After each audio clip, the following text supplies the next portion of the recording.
మొన్న సిద్దిపేట ఎమ్మెల్యే మాజీ మంత్రి హరీష్ రావు ఉండి సీఎం రేవంత్ రెడ్డికి సవాల్ ఇచ్చిండు కదా. కాంగ్రెస్ సర్కారు 15 ఆగస్టు లోపట 6 గ్యారెంటీలు రుణమాఫీ చేస్తే బరాబర్ నేను రాజీనామా చేస్తా అని రిజైన్ లెటర్ పట్టుకొని అమరవీళ్ళ స్తూపం కాడికి పోయిండు కదా.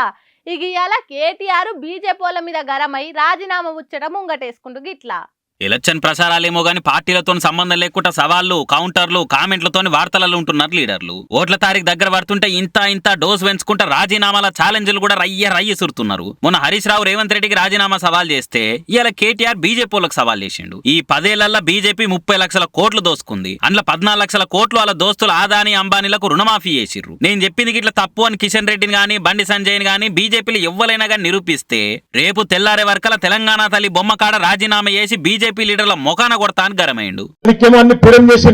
ఇంకో దిక్కేమో మన దగ్గర రోజు ముక్కు విండి నువ్వు ఎప్పుడు బండి తీసుకొని పెట్రోల్ బంక్ పోతే ముక్కు విండి వసూలు చేస్తారు.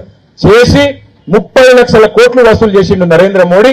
10 ఏళ్లలో పేదవాళ్ల దగ్గర మన రక్తం పీల్చి 30 లక్షల కోట్లు వసూలు చేసిండు.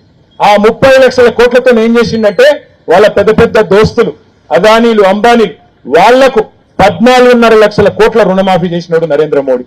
ఇలా మీకు నేను చెప్తే నమ్మకం కలగదు, తప్పు చెప్తున్నామో అనిపిస్తుంది.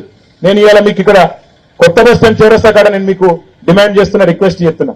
నేను చెప్పింది తప్పని బండి సంజయో కిషన్ రెడ్డో లేదన్నా ఎవరైనా బీజేపీ రుజువు చేస్తే నేను రేపు తెల్లారి టైం వరకు ఈ తెలంగాణ తల్లికాడ నా రాజీనామా ఎక్కడ పెట్టి వాళ్ళ ముఖాన నా ఎమ్మెల్యే పదవి కొట్టి నేను మరీ పోతా.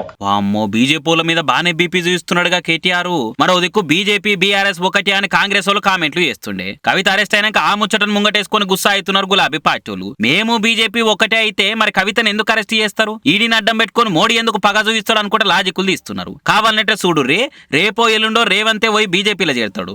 కమలం పార్టీ వాళ్ళు ఆ మాట చెప్తుర్రు అని అనుకుంటే కల్లేర చేస్తున్నారు. మీదికెళ్ళి కేటీఆర్ కూడా ఇటువంటి ఛాలెంజ్లతోని బీజేపీతోని మాకు సోపతి లేదు అని జనాల్లా జర గట్టిగానే అయిపోయి ప్రయత్నం చేస్తున్నా అనుకోబట్టి పొలిటికల్ నిపుణులు. మరి కేటీఆర్ ఛాలెంజ్ కు కమలం పార్టీ వాళ్ళు ఏం కౌంటర్ ఇస్తారో చూడాలిగా. అమ్మో షర్మిలక్క అన్న జగనన్నను తిట్టుట్లా అస్సలు తగ్గేదేలే అంటున్నది. తమ్ముడే పేకాట అన్నట్టే అన్ననే రాజకీయమే అన్నట్టు మాట్లాడుతుంది. షర్మిలక్క అన్న మీద సురుకుల వేగం పెంచుతుందిగా. జగనన్న బిస్కెట్లు దీన్ని మాట్లాడొద్దు, నేను జగనన్నను 1000 కోట్లు డిమాండ్ చేసినా నా మీద బద్నామేస్తుర్రు. మీ నోళ్ళ తాటి మట్టల సీటు మనది కాకుంటే ఢిల్లీ దాకా దేకుమన్నట్టు 1000 10,000 కోట్లైనా అడిగిందని అంటారు. మీది నెత్తాక అత్త అని వైసీపోల మీద గరం అయింది. ఇలా మాట్లాడే వాళ్ళు జగన్మోహన్ రెడ్డి గారు పడేసే కుక్క బిస్కెట్లకి ఆశపడేవాళ్ళు.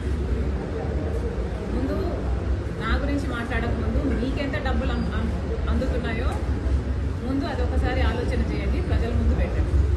వీళ్ళు చెప్పడానికి ఏముందండి, 1000 కోట్లైనా చెప్తారు, నేను 10,000 కోట్ల వరకు కూడా అడిగానని కూడా చెప్తారు. ఒకసారి ఆలోచన చేసుకోవాలి. నేను 1000 కోట్లు తీసుకున్నాను అడిగాను అని మీరు అంటున్నారే, రుజువు ఉందా? మీరు రుజువు చేయండి. ఈరోజు నేను రాజకీయాలు మానేసి వెళ్ళిపోతాను. నేను ఒక పైసా సాయం అడగలేదు. వీళ్ళు ఎప్పుడు ఏది ఎట్లా అవసరం ఉంటే ఆ మాట మాట్లాడటం వీళ్ళకు అలవాటు. వీళ్ళు ఊసరు పంకపాటోళ్ళంతా నా మీద బండలేసేందుకే ఉన్నారు. వాళ్ళని పొగిడితే మంచోళ్ళు, లేకుంటే చంద్రాలు తొత్తులు, ఆస్తి అడిగినా కిరాకత్తులు అన్నట్టు మాట్లాడతారు. ఈ ఎన్నికలల్లా జగనన్నను గద్దెదించి నా తడాకేందో చూయిస్తా అని మంగమ్మ శపథాలు చేస్తుంది. పాపం జగనన్న ఈసారి అన్నకేదన్నా అసంతృప్తి ఉన్నదంటే అది షర్మిలక్కనే గిట్లా రివర్స్ అవుడు కావచ్చు. అయినా హ్యూమన్ రిలేషన్స్ అని ఫైనాన్షియల్ రిలేషన్స్ అని కారల్ మార్క్స్ తాత ఎన్నడో చెప్పిండు కదా.